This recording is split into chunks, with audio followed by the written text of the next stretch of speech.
versículos 25 ao 32. Amém? Amém. Eu iria adiantar para tomarmos tempos, pois o relógio não nos espera. O relógio ainda não se converteu, infelizmente. Aleluia. Vamos lá em nome do Senhor Jesus. A palavra do Senhor ele diz assim: Lucas capítulo 15, versículo 25 ao 32. Ora, o filho mais velho estivera no campo, e quando voltava, ao aproximar-se da casa, ouviu a música e as danças. Chamou um de seus criados e perguntou-lhe o que era aquilo. E ele informou: veio teu irmão, e teu pai mandou matar um novilho cevado, porque o recuperou com saúde. Ele se indignou e não queria entrar. Saindo, porém, o pai procurava conciliá-lo, mas ele respondeu a seu pai: há tantos anos que te sirvo, sem jamais transgredir uma ordem tua, e nunca me deste um cabrito sequer para alegrar-me com os meus amigos. Vindo, porém, este teu filho, que desperdiçou os seus bens como meretrizes, tu mandaste matar para ele um novilho cevado. Então lhe respondeu o pai: meu filho, tu sempre estás comigo, tudo que eu tenho é teu.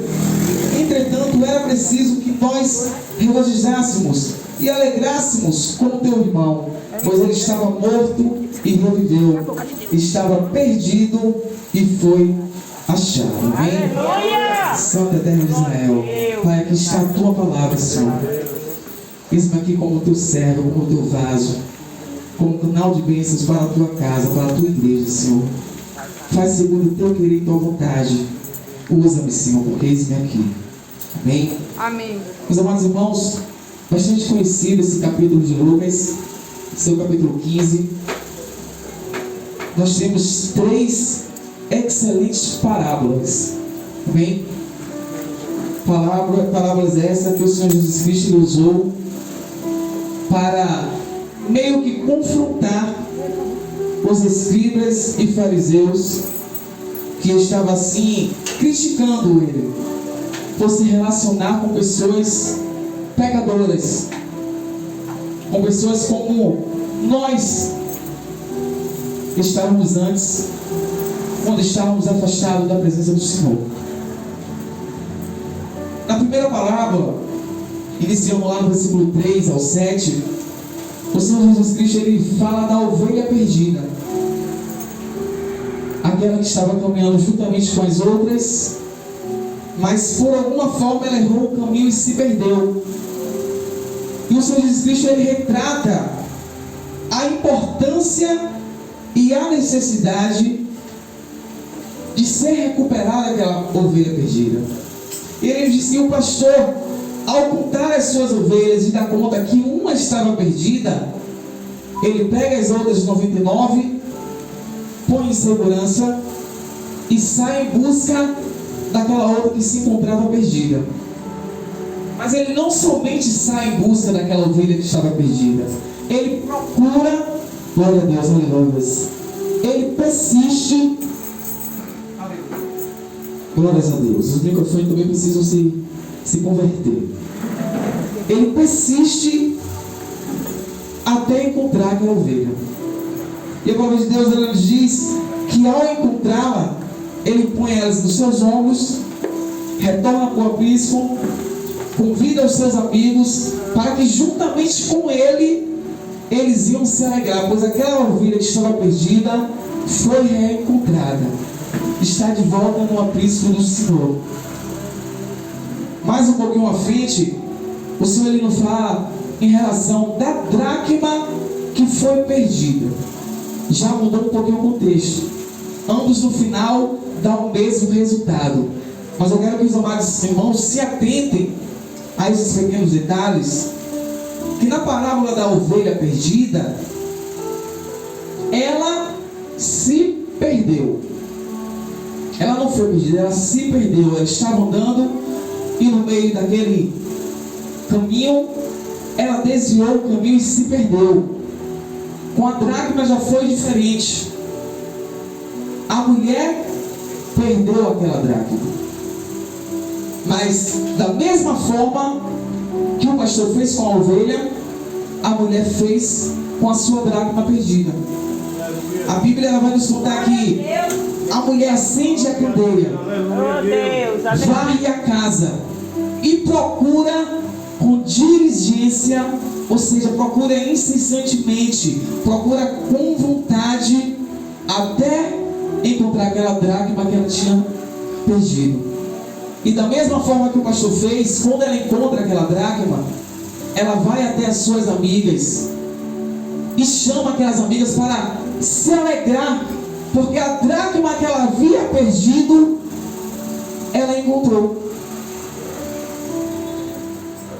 E a última parábola, a qual nós acabamos de ler, no finalzinho do versículo, ela fala referente ao filho pródigo. Muitas pessoas pensam que o significado de pródigo é coisa boa, mas o significado de pródigo não é coisa boa não, meus amados irmãos. O dicionário vai dizer que pródigo é aquele ou aquela que pegam os seus bens e gastam ele dissolutamente, que gasta ele com qualquer coisa, gasta ele com coisas que não vai lhe trazer benefício. E foi isso que o filho pródigo ele fez. A ovelha se perdeu, a dracma foi perdida e o filho pródigo saiu de casa. Aleluia. Amém? Só que, como nós podemos ver a diferença dessa última parábola, ninguém vai buscar o filho pródigo, ninguém foi atrás dele, ninguém acendeu as luzes, ninguém varreu a casa. Aí nós podemos parar e pensar, mas a ovelha o pastor foi buscar, a dracma a mulher procurou com diligência, varreu a casa, creio eu que saiu removendo os móveis do local para poder encontrar a dracma perdida. Mas por que o filho pródigo ninguém foi atrás, ninguém foi buscar, ninguém foi até o encontro dele? E o Senhor ele nos diz nessa noite que o filho pródigo não necessita que alguém vá buscá-lo. E isso muitas vezes pode entristecer, porque ouvimos muitas vezes por aí, quando nós estamos afastados, quando pessoas estão afastadas, muitas vezes aquelas pessoas perguntam, não, Deus vai vir no meu encontro, Deus vai vir me resgatar, Deus ele vai vir me buscar. Meus irmãos, se formos analisar essa parábola, Deus não vai buscar. Aleluia. Glórias sejam dadas a Deus. Ele não vai atrás. E eu fiquei me perguntando o porquê que Deus não iria atrás. Está na Bíblia, meus amados irmãos. Não é heresia nem coisa vinda de mim. A palavra de Deus está dizendo, no seu versículo 17, nesse mesmo capítulo 15, então, caindo em si, aleluia, glórias a Deus, muito obrigado. Aleluia. Então, caindo em si, disse, quantos trabalhadores de meu pai têm pão com fartura, e aqui morro de fome? Olha o que ele fala, versículo 18, levantar-me-ei e irei ter com meu pai, e a dele direi, Pai, pequei contra os céus e diante de ti, já não sou digno de ser chamado teu filho, mas trata-me conforme os teus trabalhadores. O Senhor nos diz nessa noite que o filho que sai de casa, ele conhece o caminho para retornar. Da mesma forma que ele saiu, ele também sabe retornar. Isso aqui, meus amados irmãos, não anula as nossas intercessões e as nossas orações por aqueles que se encontram saídos de casa, não perdidos e não errando o caminho, mas aqueles que se encontram saídos de casa, aqueles que por alto vontade decidem: não, eu não irei mais, não, eu não quero mais ficar aqui, não, eu não quero mais servir a Deus, porque eu preciso viver a minha vida. Para estes, Deus espera, mas conforme a palavra, Ele não irá atrás, porque pela mesma porta que Ele saiu, Ele sabe retornar. Glória a Deus. Glória a Deus. Mas essas três palavras estão bem marteladas nos nossos pensamentos, na nossa mente, nos nossos corações. Se for perguntar aos amados irmãos, os amados conhecem aqui de cor e salteado. Mas nesta noite o Senhor, Ele não me mandou pregar em cima da ovelha perdida, nem da dracma perdida, nem do filho pródigo, mas sim do filho que permaneceu em casa. Glória a Deus. Essa noite essa palavra foi confirmada pela boca do nosso irmão Paulo, foi confirmada pelos louvores da nossa irmã, glória a Deus, a Manoel, o nosso irmão Carlos e outros amados irmãos que estavam aqui também, que foram usados pelo Senhor nosso Deus. E a situação desse filho que ficou em casa foi baseado aos fariseus e aos escribas daquela época ao qual o Senhor estava ministrando estas parábolas. Por quê? Porque a palavra vai dizer no seu capítulo, no seu versículo 1 e 2, que estando Jesus assentado, vieram ter com ele os publicanos e os pecadores, e ali ficou com ele. Só que de fora estavam os escribas e fariseus observando, e disse: este homem se mistura, este homem se assenta, este homem sempre está rodeado por pecadores, por pessoas que são impuras, por pessoas que não merecem o nosso perdão, não merecem o nosso amor, não merecem o nosso respeito. Por quê? Porque eram pessoas que eram rejeitadas pela sociedade. Os publicanos eram judeus que cobravam impostos de outros judeus que trabalhavam para Roma. E isso, para o restante do povo judeu, é uma afronta, porque cobrava do próprio povo para outro povo. Os pecadores, em si já diz o nome, eram pessoas promíscuas, eram pessoas que não obedeciam à lei, eram pessoas que não andavam segundo a palavra de Deus, mas o Senhor Jesus estava sentado com eles. O Senhor Jesus ensinava a eles, porque na sua própria palavra Ele diz: ei, não vim eu buscar os sãos, porque os sãos não precisam de mestre, mas sim buscar os doentes. Não vim eu para as pessoas que já estão salvas, as pessoas que estão purificadas, não. Eu vim para aquelas pessoas que estão afastadas, aquelas pessoas que estão errando o caminho, aquelas pessoas que estão fora do caminho, aquelas pessoas que por muitas das vezes que tentam me buscar, tentam me encontrar, as limitações, as barreiras, criam empecilhos para que ela não chegue até mim. Então, são para essas pessoas que eu vim. E nas duas primeiras palavras, a da ovelha e a das dracmas, no seu versículo, glórias a Deus, no versículo 7, o Senhor diz assim, referente à ovelha perdida: digo-vos que assim haverá maior júbilo no céu por um pecador que se arrepende do que por 99 justos que não necessitam de arrependimento. Glória a Deus, aleluia. O Senhor, Ele replicou essa palavra para os fariseus e para os escribas em um tom de ironia. Por quê? Porque eram pessoas que se achavam salvas, que se achavam santas. Eram pessoas que aos olhos dele eram inerrantes perante a lei, eram cumpridoras de toda a lei, eram separados, eram nos olhos deles santificados.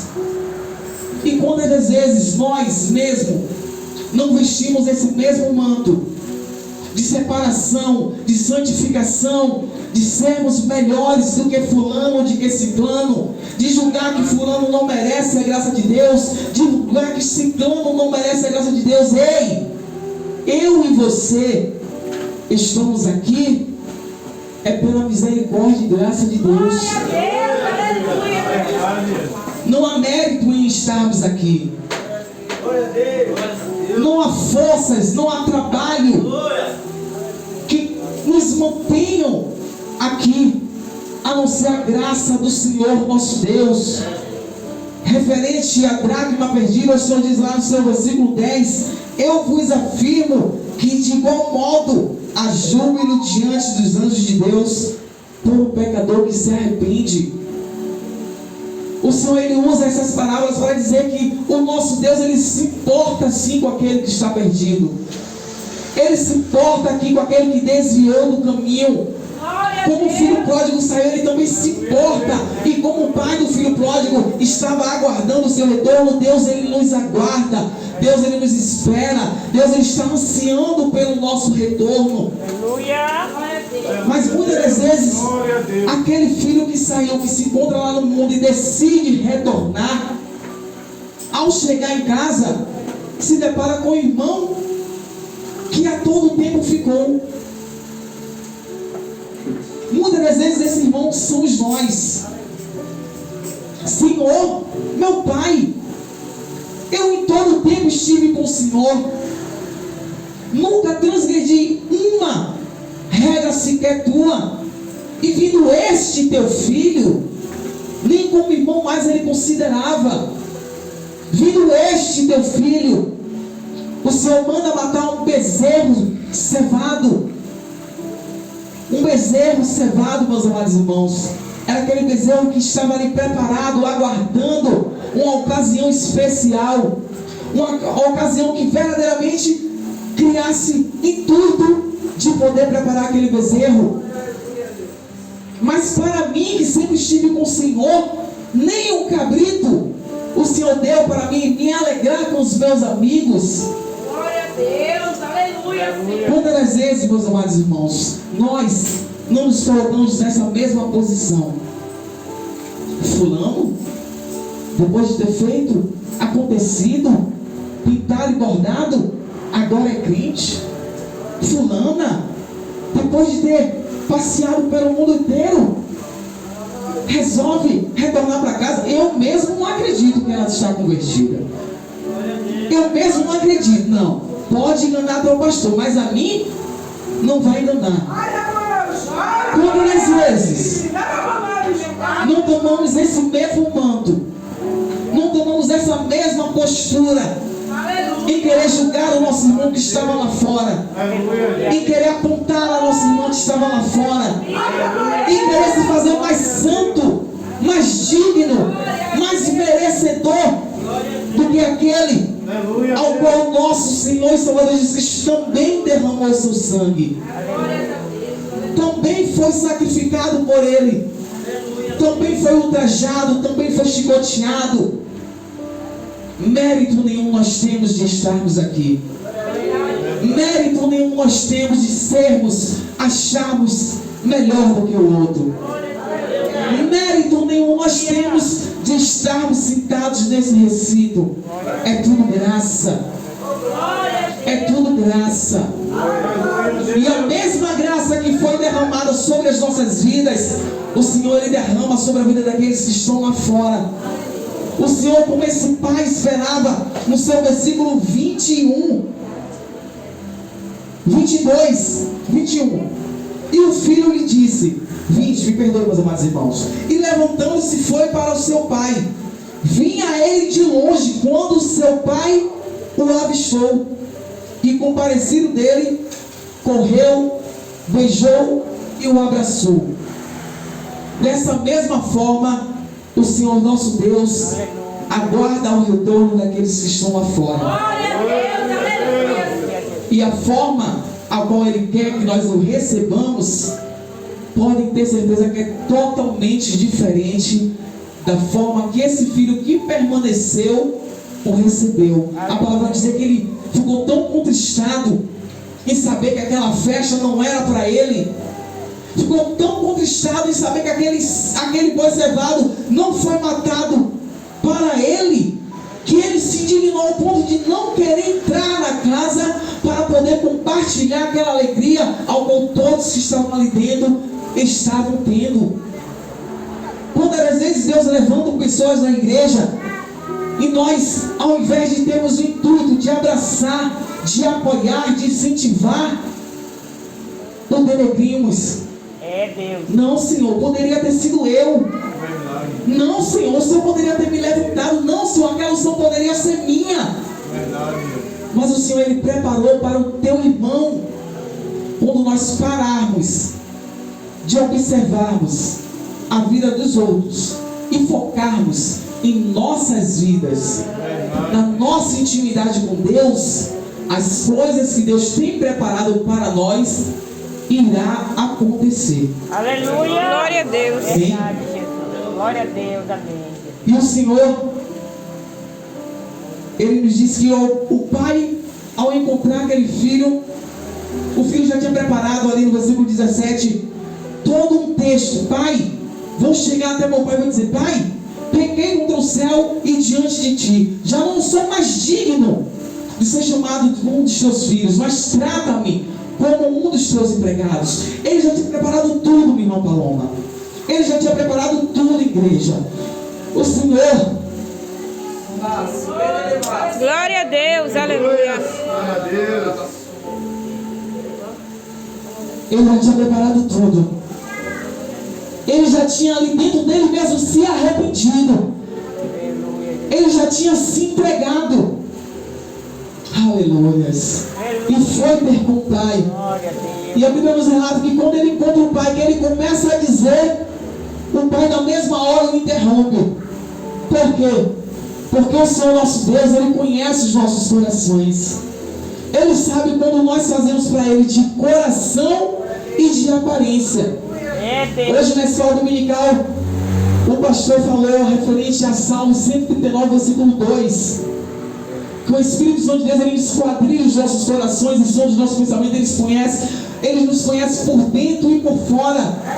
O nosso Deus, Ele nos conhece dessa mesma forma.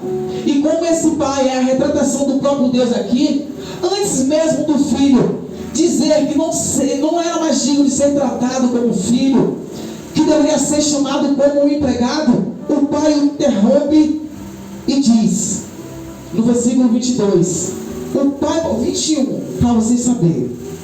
E o filho lhe disse: Pai, pequei contra o céu e diante de ti, já não sou digno de ser chamado um dos seus filhos. O pai vai lá e interrompe, 22.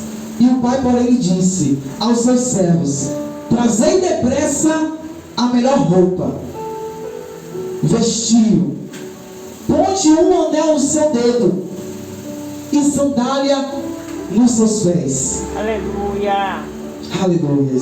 Glória a Deus. Trazei também e matai o novilho cevado, comamos e regozijamos, porque este teu filho estava morto e reviveu, estava perdido, mas foi achado. Aleluia, Jesus. Antes mesmo de derramarmos perante a Deus aquilo que nos impedia de servir a Ele, o nosso Deus, Ele nos interrompe e nos diz o que está escrito lá em Isaías 43, 25, que a palavra do Senhor nos diz assim: Eu mesmo sou eu quem apago as tuas transgressões por amor de mim, e dos teus pecados eu não me lembro mais. O Pai na mesma hora interrompeu, mandou trazer vestimenta nova. O Senhor, Ele quer nos revestir com vestimentas novas, como diz lá em Apocalipse 22, 14: Bem-aventurado aqueles que lavam as suas vestiduras no sangue do Cordeiro, para que assim lhe assista ao direito à árvore da vida eterna e entre na cidade pelas portas. O Senhor, Ele tem roupas novas para nós, Ele tem vestimentas novas. Mas por que as vestimentas novas? Aquele filho, ele foi para uma cidade ao qual ele gastou tudo que ele tinha, veio uma escassez sobre aquela cidade, ele começou a padecer necessidade, a passar fome, e se agregou a um morador daquela cidade, ao qual lhe mandou para ir apacentar porcos.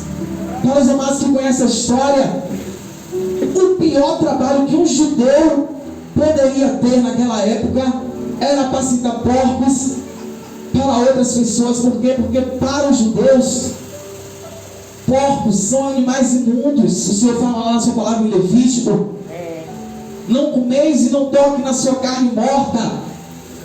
Que humilhação aquele filho não teve. Quanto sofrimento aquele que saiu da casa, ao qual ele tinha tudo, não passou lá fora. E muitas das vezes, após passar esse sofrimento lá fora, encontram pessoas que fazem sofrer aqui dentro. Que isso seja repreendido em nome do nosso Senhor e Salvador Jesus Cristo.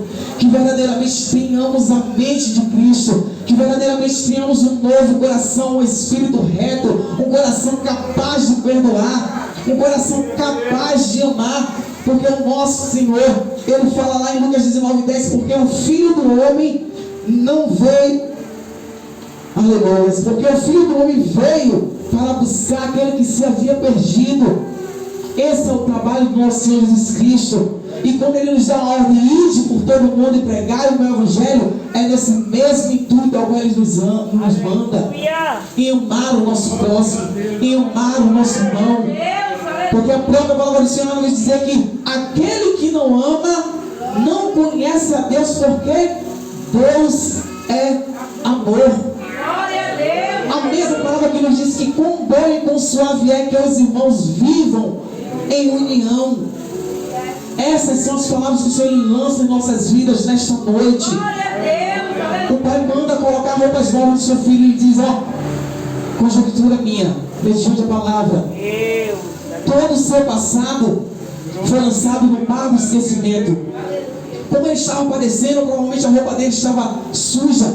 Como ele já estava trabalhando com outra pessoa, ele estava meio que se tornando escravo daquela pessoa, aos cuidados daquela pessoa.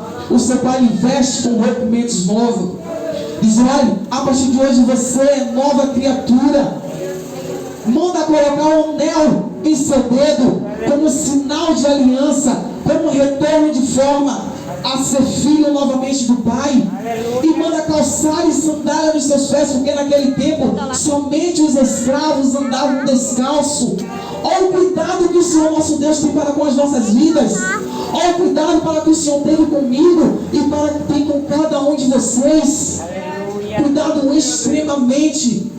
Ele nos veste com roupa nova.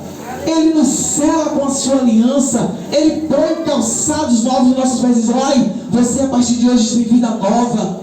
Você a partir de hoje tem uma nova aliança comigo. Você a partir de hoje não é mais escravo, não está mais sujeito ao pecado, mas você a partir de hoje é vivo, é livre em Cristo Jesus, seu Senhor e Salvador. Então não compete a nós, não compete a mim, não compete a você apontar e julgar aqueles que Deus levanta para fazer aquilo ao qual Ele ordena. Não compete nós julgarmos aquelas pessoas que estão vindo de lá de fora para ter encontro com Deus aqui dentro, mas compete-nos de abraçá-los, de apoiá-los, de incentivá-los, de verdadeiramente amarmos, mas não com corações como os fariseus faziam. Que o nosso Senhor, Ele diz que esse povo me honra com os lábios, mas o seu coração está longe de mim. Que nós não venhamos ser este povo, mas que verdadeiramente estejamos unidos com o Senhor Jesus, unidos com o nosso irmão, em comunhão, em oração, em louvor, exaltação ao nosso Deus, pois é assim que o nosso Deus Ele quer. Amém? E assim eu agradeço a oportunidade em nome do Senhor Jesus.